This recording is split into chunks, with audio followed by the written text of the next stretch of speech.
For as long as I can remember, I've had a fascination with the night sky. It's always intrigued me. It seemed the more you looked, the more you saw.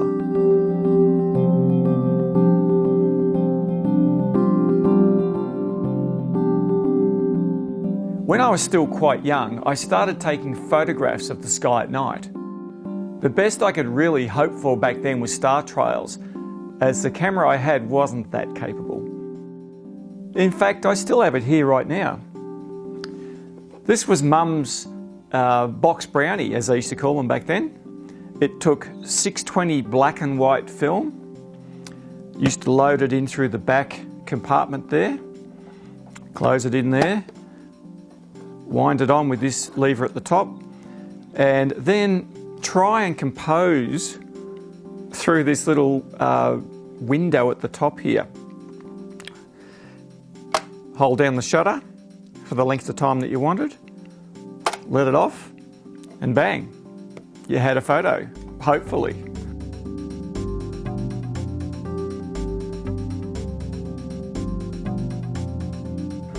You could only get 12 shots per roll of film, and you had to take it into the chemist, I think it was back then, to get it processed. Still, I did get some shots.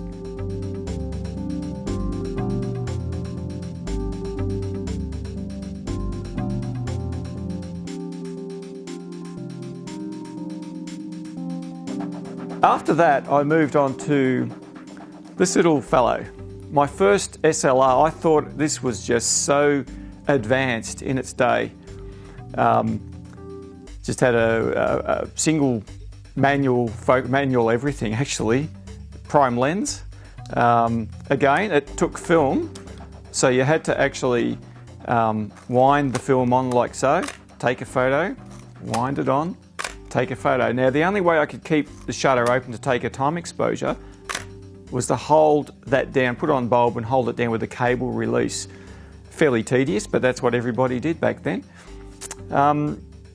Still not that great by today's standards, but it taught me a lot about photography. And like everyone from that era, we all learnt shooting on these things.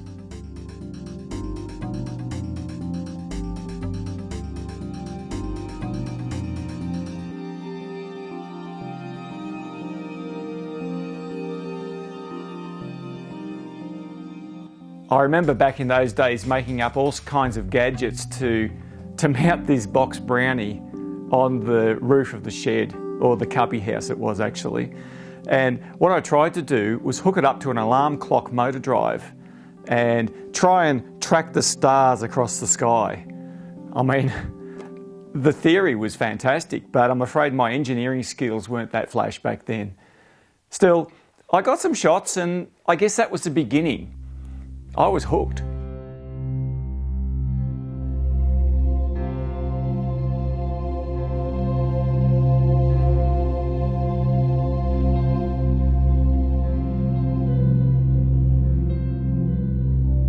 But it would be years later until I really jumped in, boots and all, to see what I could do with this great passion of mine. In more recent times, I've accumulated quite a bit of photographic equipment, and the time just seemed right to again point my camera to the heavens. It can be quite addictive once you start. In fact, people often ask me how I can get up in the early hours of the morning when it's freezing cold and pitch black. And to be quite honest, there have been times when I haven't been able to wait for the alarm to go off before I've leapt out of bed and get out there shooting. Yeah, I know it's crazy, but that's what it takes. There are plenty of challenges for the night sky shooter, not the least of which is the feeling of loneliness. For most of us, we spend all of our time with other people, working, school, uni, even at home. Walking down the street is usually full of people. Even if we don't speak, there's a kind of comfort knowing that we aren't alone. That all changes when you go out into the remote location at night. But once you get used to the isolation from the usual hustle and bustle of life and lift your eyes to the sky, man, it's just hard to describe, really.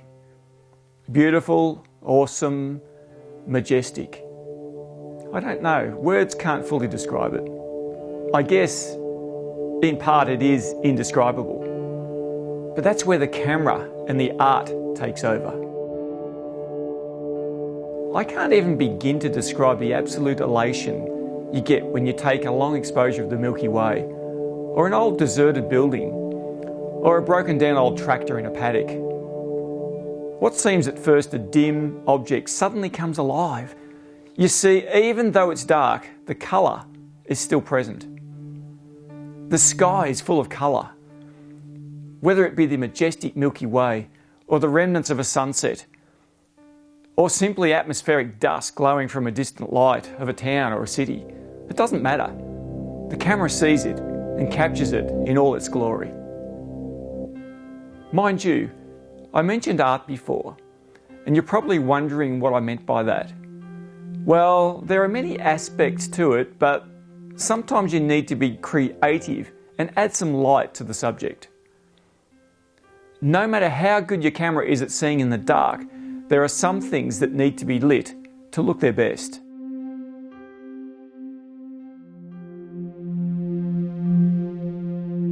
Believe it or not, this little guy is what I use to add light to my subjects at night. It's called light painting.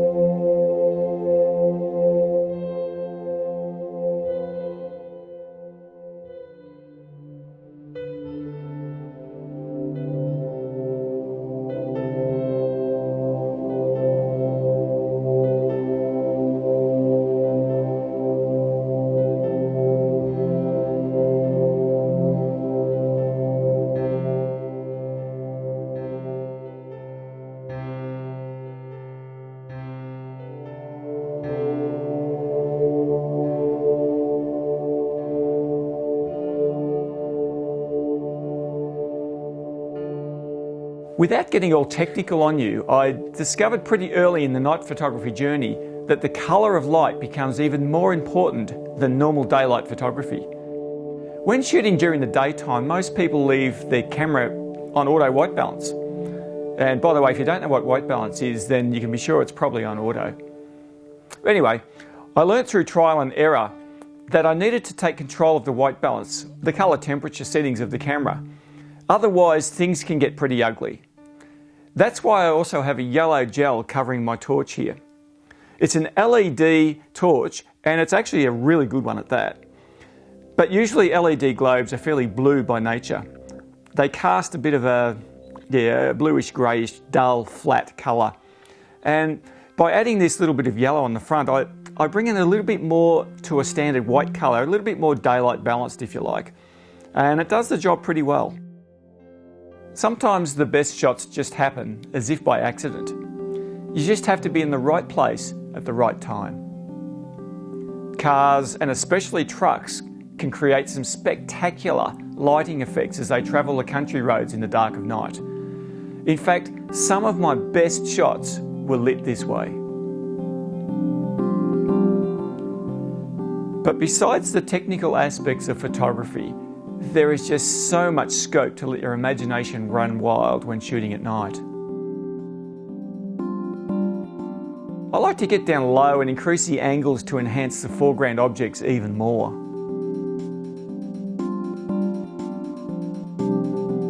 The thing I've found is the greatest challenge with night landscapes is keeping everything in focus, without being able to see very much before you take the shot. You have to remember that autofocus doesn't work at all on any camera in the dark. You have to set everything to manual, and then you have to fine-tune it as you go along. It's not unusual to take a dozen shots of the same thing before you get one that's right. There are just so many variables. Keeping the stars in focus, which are actually light years away, and keeping an object that's only a few meters away in focus as well, you can see how that might work out. There are some special techniques that can be employed using multiple layers, etc., but I much prefer to get everything right in one shot. One of the most creative and enjoyable parts of nightscape photography is seeing the raw image come alive and become so dynamic and engaging during post-processing. It's the next chapter of the story in a way. The images captured in camera are really only a starting point. I guess they're like digital negatives that need to be processed to bring the most detail out. What the camera initially captures is beautiful and delightful, in fact almost delicate at times. But you need to dig a whole lot deeper to find the hidden gems in every photograph. I've lost count of how many shots I've originally dismissed as boring or drab, not worth a second look, only to come back to them, sometimes weeks or months later, and find something I didn't see the first time. I've often heard people comment when viewing a night landscape image that they couldn't believe how different an old tractor or a wooden cart or even a dead tree can look when viewed through the creative lens of a nightscape photo. We'll often drive past such things during the daytime with no thought to the simple beauty and character.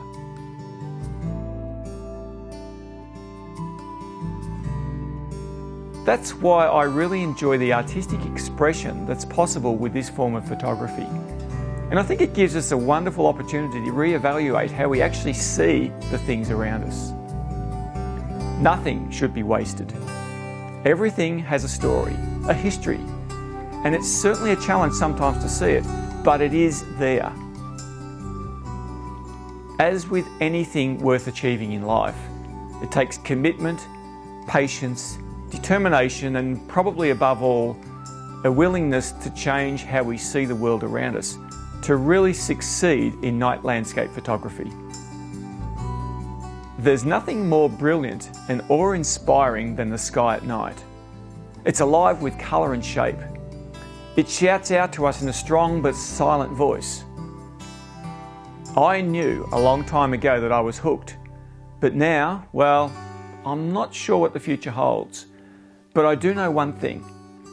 This is a journey, and it'll take a lifetime to fulfill, and I wouldn't change that for anything.